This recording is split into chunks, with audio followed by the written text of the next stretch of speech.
OKR은 업무관리 도구가 아니에요. 성과관리 도구입니다. OKR을 분기 중에 바꾸지 않기로 했다고 해서 이미 할 필요가 없어진 이니셔티브에 집착하는 상황이 생길 수 있죠. 저도 절대 여러분이 쓴 OKR이 틀렸다고 말씀드리는 게 아니에요. 이렇게 하는 방법도 있습니다. 조언을 드리는 거예요.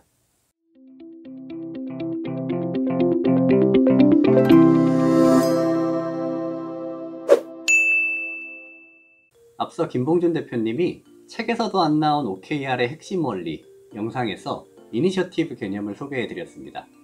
오브젝티브는 조직이 도달하고자 하는 목적지를 의미하고 키 리절트는 거기에 얼마나 가까워졌는지 알 수 있는 측정 지표입니다.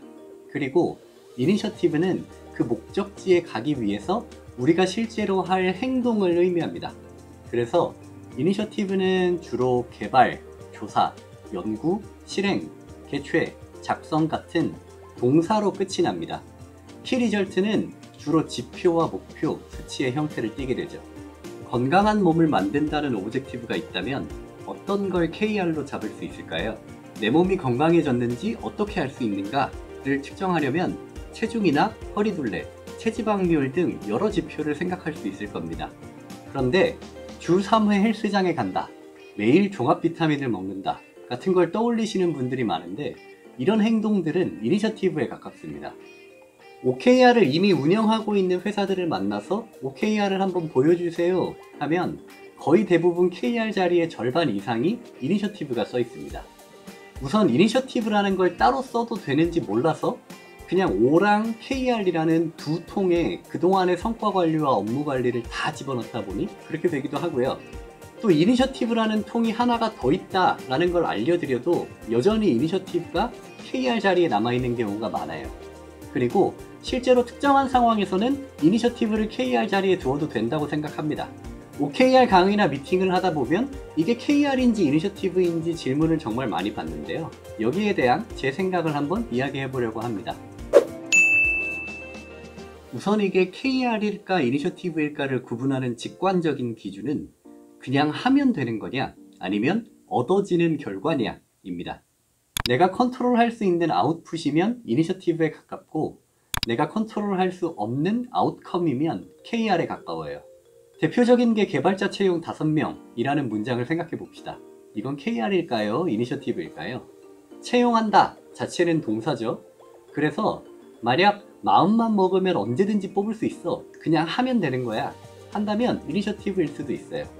그런데 채용을 하고 싶어도 우리가 원하는 수준의 사람이 지원을 해주고 또 합격 후에 실제로 입사를 해줘야 되는 거 아니겠어요?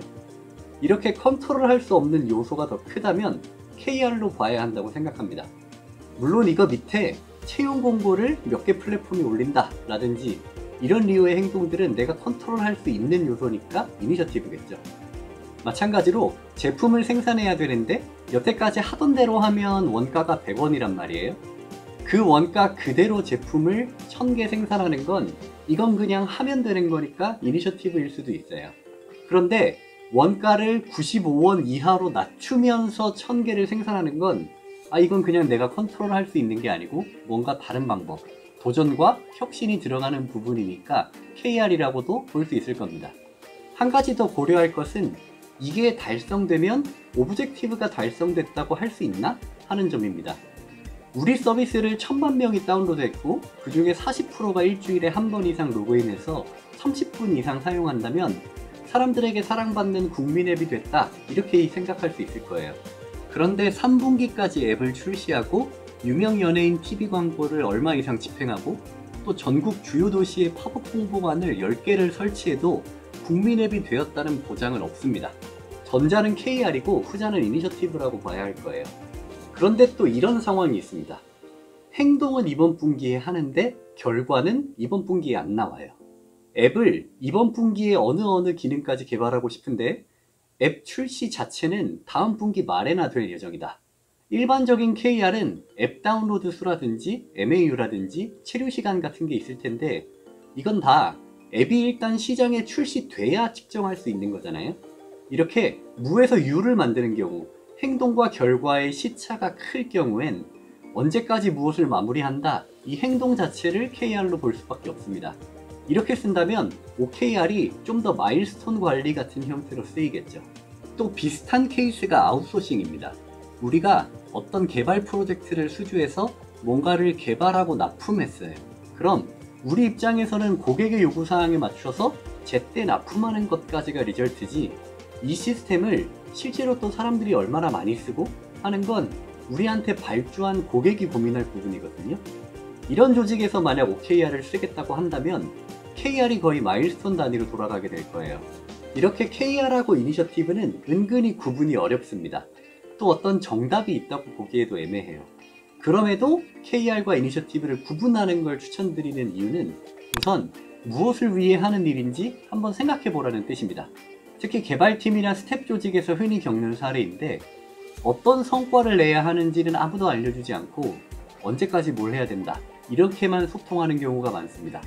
이 밸류 체인의 중간에서 어떤 역할을 맡고 있지만 결국 어떤 고객에게 어떤 가치를 주기 위해 하는 건지 정렬이 안 되는 거죠. 이런 상태가 계속 지속되면 직원들의 동기부여 수준도 떨어질 뿐더러 의도한 성과가 났는지와 상관없이 나는 그냥 내 할 일 했어, 이런 식으로 받아들일 수 있습니다. KR과 이니셔티브를 분리하면 어떤 성과를 내야 하는가와 무엇을 해야 하는가를 나눠서 생각하는 연습이 됩니다. OKR은 업무관리 도구가 아니에요. 성과관리 도구입니다.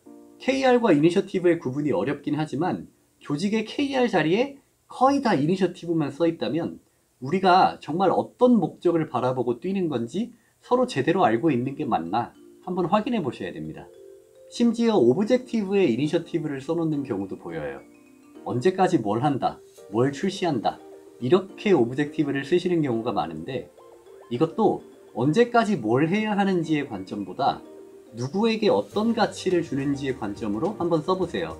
예를 들어 그냥 7월까지 신제품 출시 이렇게 하지 마시고 글로벌 시장 진출이 가능한 신제품 출시라든지 R&D 중인 특정 기술을 사업화할 수 있는 신제품 출시처럼 우리 조직이나 시장, 고객에게 어떤 의미가 있는 건지 구체적으로 써보시면 좀 더 좋은 오브젝티브가 될 것입니다.